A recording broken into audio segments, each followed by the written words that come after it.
Pernah nggak berpikir kenapa kita bisa melihat, menggerakkan tubuh, mendengarkan musik yang menyenangkan, atau melihat lukisan yang indah? Apa sih yang membuat kita bisa melakukan banyak hal ini? Dan apa yang memiliki peran penting di balik semua ini? Jawabannya adalah bagian yang kecil tetapi sangat kompleks, yaitu otak. Bagian yang memiliki peran sangat penting di balik kehidupan ini besarnya hanya sekitar 2 kepalan tangan dan beratnya kurang lebih 1,5 kg.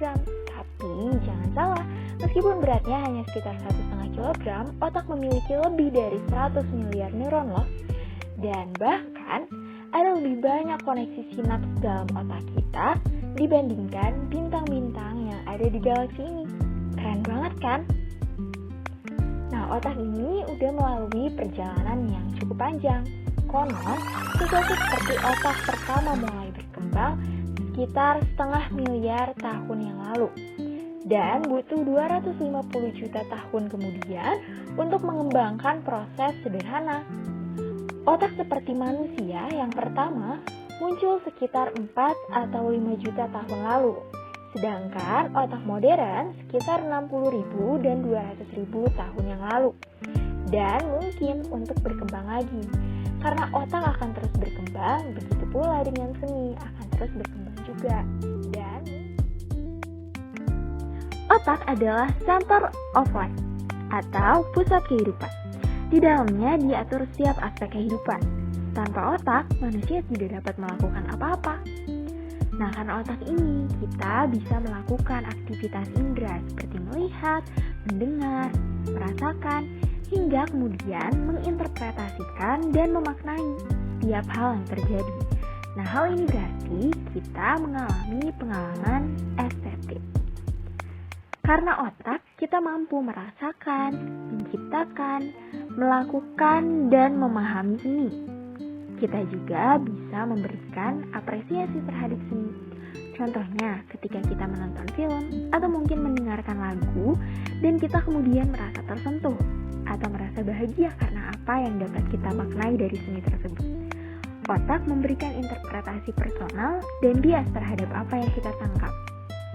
Setiap proses ini terjadi secara serentak di berbagai area di otak. Karenanya, bagaimana otak bekerja disebut proses distribusi paralel atau parallel distributed processing. Inilah mengapa setiap proses yang terjadi di dalam otak kita dapat berlangsung sangat cepat. Nah, otak terdiri dari bagian-bagian yang memiliki peran masing-masing.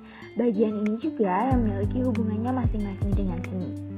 Misalnya, occipital lobe yang berkaitan dengan penglihatan. Karena lobus inilah kita bisa melihat lukisan atau foto yang keren atau menonton film favorit dan seni visual lainnya. Selain itu, ada temporal lobe berkaitan dengan auditori atau pendengaran. Jadi, kita bisa mendengarkan musik dan lagu dari band atau penyanyi idola kita. Lalu, ada juga frontal lobe yang mendukung kemampuan motorik.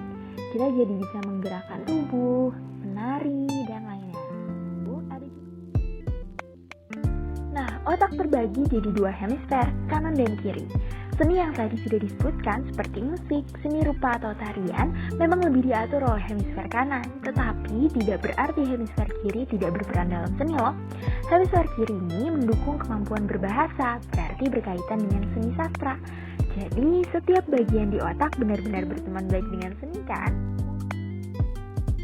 Seni yang memiliki hubungan paling banyak dengan otak adalah seni visual. Contohnya kedua lukisan ini. Nah, sebenarnya bagaimana cara kita bisa melihat lukisan ini sekarang? Itu dimulai dari cahaya yang direfleksikan. Ketika cahaya ditangkap retina, ada serangkaian fungsi kognitif sensoris yang aktif untuk mengenali dan memberikan makna terhadap kejadian ini. Setiap bentuk, warna, menjadi sinyal sensoris yang diteruskan ke bagian otak yang disebut visual cortex, ada di bagian paling belakang kepala kita. Di sana terjadi analisis lebih lanjut dan aktivasi bagian lainnya di cerebral cortex.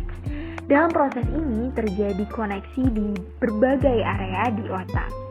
Jadi intinya, otak akan mengambil informasi dari lukisan dan menguraikannya menjadi komponen-komponen yang kemudian diproses sehingga kita bisa mengartikan atau memaknai apa yang kita lihat.